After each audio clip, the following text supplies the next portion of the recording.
Welcome everyone to today's Explainer. Today we're diving into a profoundly moving story straight out of rural Nepal. We're going to unpack the deeply inspiring journey of a remarkably hardworking young boy named Santosh. And listen, this isn't just a simple biography. It's really a masterclass in overcoming profound life challenges. We're going to break down the sheer mechanics of resilience step by step to understand exactly how someone facing impossible odds manages to weave a life of purpose. So get ready, because Santosh's story is absolutely going to reframe how we view grit and determination. How much responsibility can a child really carry? When we think of childhood, we typically picture play, learning, and just being shielded from the harsh realities of the adult world. But what happens when the environment just doesn't allow for that luxury? What happens when a young mind is forced to confront severe burdens literally just to survive? Okay, let's dive into this. We're going to explore exactly how Santosh answered this heavy question, not with words, but through his daily actions against the backdrop of immense poverty. Section 1. The weight of poverty. To truly appreciate the magnitude of this journey, we first have to understand the baseline reality that Santosh woke up to every single day. He and his family lived in a tiny hut within a squatter settlement.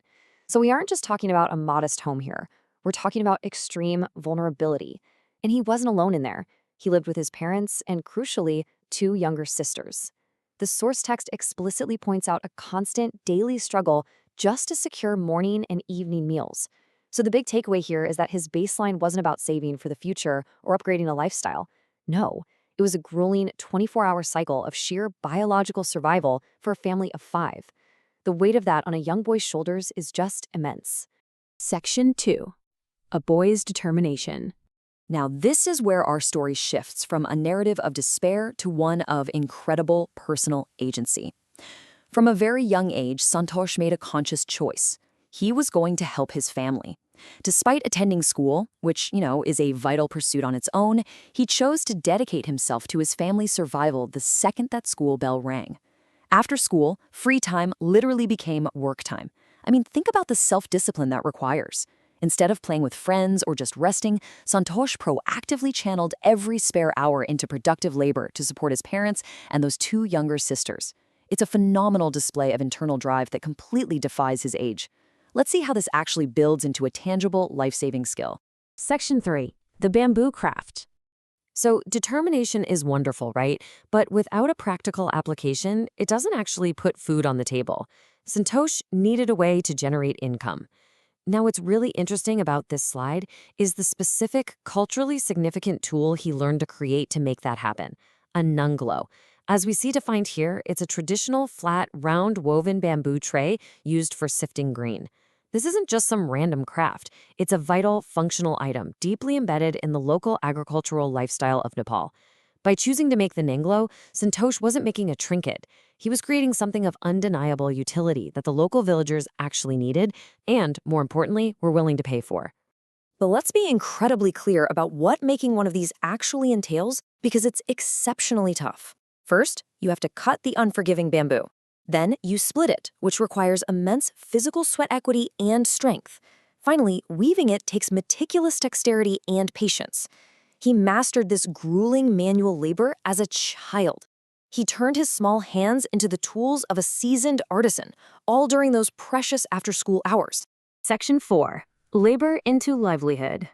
And this brilliantly illustrates the exact economic equation of Santosh's life. Consider his input, working hard all day, dedicating his after-school hours to grueling manual labor. The local villagers recognized the high quality of his work, they liked the nanglos he made, and that allowed him to earn real money. Now, think about his output. What did that money buy? It didn't buy toys or candy or luxuries. It purchased rice, salt, and oil, literally the absolute fundamental building blocks of human sustenance.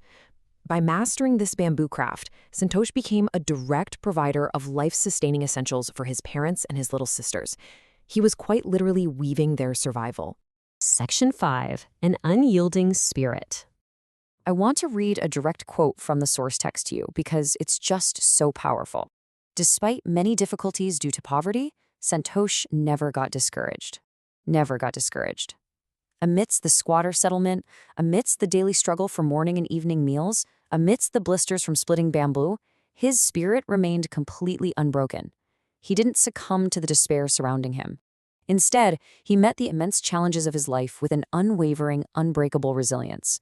And honestly, that is the true takeaway from this explainer. The non-glow is a physical woven tray, sure, but internally, Santosh was weaving his own resilience. Which leaves us with a really vital question. How can we apply Santosh's unbreakable resilience to our own challenges?